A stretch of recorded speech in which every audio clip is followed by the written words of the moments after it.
Someone please check on Alia. Both are committed to their partners in their mind. My divorced parents are finally coming back. So basically in today's video we are going to talk about how RK Studios are being revived and how मतलब आलिया भट्ट जो है उसको replace करा गया है with Deepika Padukone. Let's try to understand RK studios क्या है, किसने बनाया. RK स्टूडियो बेसिकली 1948 में स्टार्ट हुआ था, जो कि राज कपूर मतलब रणबीर कपूर के जो है वो दादाजी जो है उन्होंने स्टार्ट करी थी. ठीक है, तो उस टाइम पे ये एक्टर नहीं थे, वो प्रोड्यूस भी करते थे, डायरेक्टर भी थे, स्टोरी टेलिंग भी करते थे. एंड RK स्टूडियो जो था वो ऐसा मतलब it was known to be a temple, मतलब मूवीज़ का टेम्पल ऐसा करके उसको भी जाना जाता था.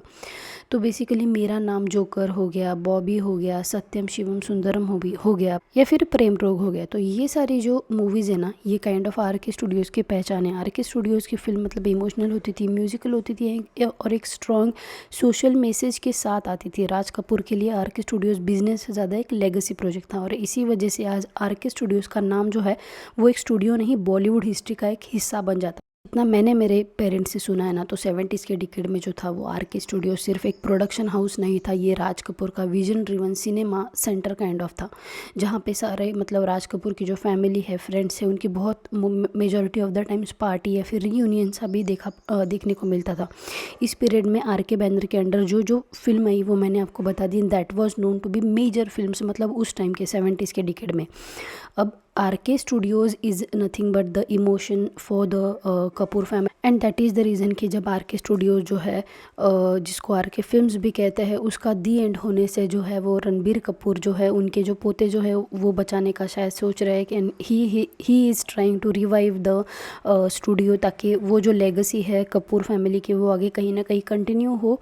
एंड हमें कहीं ना कहीं ये जो ग्राफ है ना इनका कपूर फैमिली का, वो कहीं ना कहीं डिक्लाइनिंग हमें देखने के लिए मिला. उसके बाद ये जो है पिंच ऑफ सॉल्ट की तरह खबरें आने लगी कि मूवीज़ मतलब RK स्टूडियो जो है वो रिवाइव होने वाला है. So let's just try to break it down. ऐसा सुनने में आ रहा है कि यहाँ पे जो फर्स्ट प्रोजेक्ट होगा वो दीपिका पादुकोण के साथ करने वाले हैं, रणबीर ना के आलिया भट्ट के साथ. So let's try to understand what could be the possibilities कि क्यों आलिया नहीं एंड वाई दीपिका. अगर Ranbir Kapoor RK studios revive कर ही रहे तो उसके फर्स्ट प्रोजेक्ट के लिए दीपिका पादुकोण का नाम क्यों आ रहा है, जब उसकी वाइफ आलिया भट्ट इंडस्ट्री की टॉप एक्ट्रेस है. अयान मुखर्जी जो उनका बेस्ट फ्रेंड है, उनका और आलिया का मतलब रणबीर का और आलिया का जो ये फिल्म जो है वो डायरेक्ट करने वाला है. और मैं ये भी क्लियर कर देती हूँ कि मैं ये नहीं कह रही कि ये एक सारी कन्फर्म न्यूज़ है, मैं ये कह रही हूँ कि ये इंडस्ट्री में यही बातें चल रही है. और जब कोई बात सिर्फ सोशल मीडिया पर नहीं, इंडस्ट्री सर्कल्स में चल रही हो तो उसके मतलब उसको हम इग्नोर नहीं कर सकते. सबसे पहले रणबीर कपूर को समझना ज़रूरी है, रणबीर इमोशनल डिसीजन नहीं लेता, ये बात इंडस्ट्री में काफ़ी लोग जानते हैं. उसके रिलेशनशिप भी, उसके करियर मूव्स भी हमेशा कैलकुलेटेड ही रहे हैं ऑडियंस के सामने एटलीस्ट. ठीक है, तो रणबीर को इम्पल्सिव दिखाया जाता है लेकिन वो इम्पल्सिव नहीं है अकॉर्डिंग टू मी, वो डिटैच्ड है काइंड ऑफ, है ना. और जब कोई आदमी डिटैच्ड होता है तो वो फीलिंग्स से ज़्यादा फंक्शनलिटी, मतलब जो चीज़ें चल रही है स्क्रीन पे उसको ज़्यादा इंपॉर्टेंस देता है. रिसेंटली ये दोनों दिल्ली एंड मुंबई एयरपोर्ट दोनों जगह पे स्पॉट किए गए थे and netizens were like quite surprise कि ये दोनों साथ में क्या कर रहे हैं. शायद उनको ये पता नहीं होगा कि इनका जो है वो साथ में ये काम कर रहे हैं, प्रोजेक्ट कर रहे हैं, इसलिए शायद से वो लोग स्पॉट हो रहे हैं. एंड यहाँ पे ये भी दिख रहा था कि कोई तो था जो दीपिका के साइड में बैठा हुआ था, रणबीर ने उसको हटाया एंड वहाँ पे जो है दीपिका के साइड में बैठ गए. ये सारी चीज़ें मैं क्यों दिखा रही हूँ, देखो एक चीज़ हमें समझनी पड़ेगी, ये जो है सेलिब्रिटीज़ जो है ना, ये अपीयरेंस के लिए भी पैसे देते हैं, मतलब बोलते हैं मीडिया को हम यहाँ पे इस टाइम पे आने वाले हैं, आप आ जाओ. And they try to understand कि हमारा अभी एज अ पेयर कितना इंपॉर्टेंस है. अगर हमारा कुछ चल रहा है, मतलब ट्रेंड चल रहा है या फिर बातें चल रही है हमारे बारे में, तो this is a hit pair. अगर बात ही नहीं हो रही तो it is known to be a मतलब इतना ज़्यादा चलने वाला पेयर, वो जाना नहीं जाता. ठीक है, तो ये जब दोनों स्पॉट हुए साथ में दिल्ली एयरपोर्ट पे, मुंबई एयरपोर्ट पे, तो बातें होने लगी, चाहे फिर वो नेटिजन्स हो, चाहे फिर वो न्यूज़ रिपोर्ट हो, या फिर मतलब लोग तो ऐसे भी बोल रहे थे कि they are having a crush and they are in a relationship. I don't know about that, I don't want to go there, but yes, ये चीज़ें होती है बॉलीवुड में which is quite a lot normal. Okay, तो अब यहाँ पे दीपिका का एंगल भी समझना ज़रूरी है. हमने रणबीर का तो समझ लिया, दीपिका का नाम यहाँ पे इसलिए नहीं आ रहा क्योंकि वो रणबीर की एक्स है. Of course one of the reason है लेकिन ओनली रीज़न नहीं है. उसका नाम इसलिए है क्योंकि दीपिका की इमेज स्टेबल है, दीपिका का परसेप्शन कंट्रोल्ड है इन अ वे, एंड दीपिका की लीगेसी ड्रिवन सिनेमा के साथ अलाइन करती है. जो भी दोनों ने साथ में मूवीज़ किए हैं, उनका जो आउटकम निकला है, केमिस्ट्री निकली है, वो अच्छी निकली है. ठीक है, कंपेयर टू ब्रह्मास्त्र, दोनों ने जो साथ काम किया है वो लोगों ने ज़्यादा पसंद किया है, चाहे वो ये जवानी दीवानी हो या फिर कुछ अलग एक दो और मूवीज़ इन्होंने की है वो हो, ठीक है। तो वही चीज़ें है, अगर आज राज कपूर टाइप सिनेमा की बात कर रहे हो तो दीपिका पादुकोण ऑटोमेटिकली उस ब्रैकेट में फिट हो जाती है। उसमें रोमांस का एंगल मत ढूंढो, ऐसा मुझे लग रहा है, ये ब्रांडिंग का एंगल है। See these comments from the netizens. Unfortunately, Deepika and Ranbir craze is greater than Alia and Ranbir plus Deepika and Ranbir and Alia and Ranbir. RK and DP still got it, insane aura. Okay, why not this? Why not his own wife Alia and why Deepika.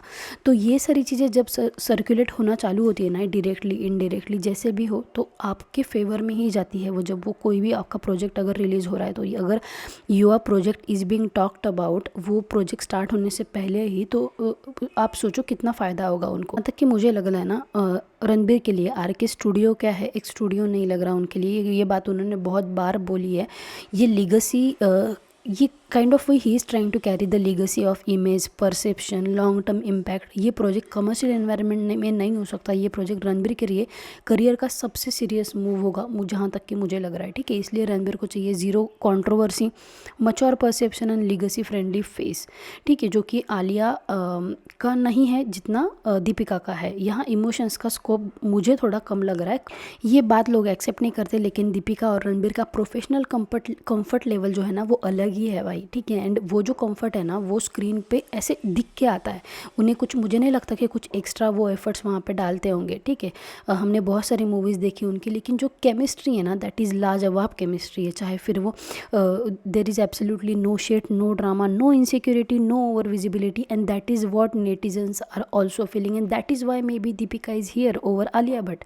क्योंकि जब इन दोनों ने, Alia and Ranbir ने ब्रह्मास्त्र में काम किया था, तो भाई उसको इतना हाइप नहीं मिला था जितना इन्होंने ये जवानी है दीवानी का टाइम पे काम किया, इनको मिल गया, जो कि सिर्फ काम पे बेसिस पे था। एंड उस टाइम पे रणबीर जो है आलिया को डेट भी कर रहे थे।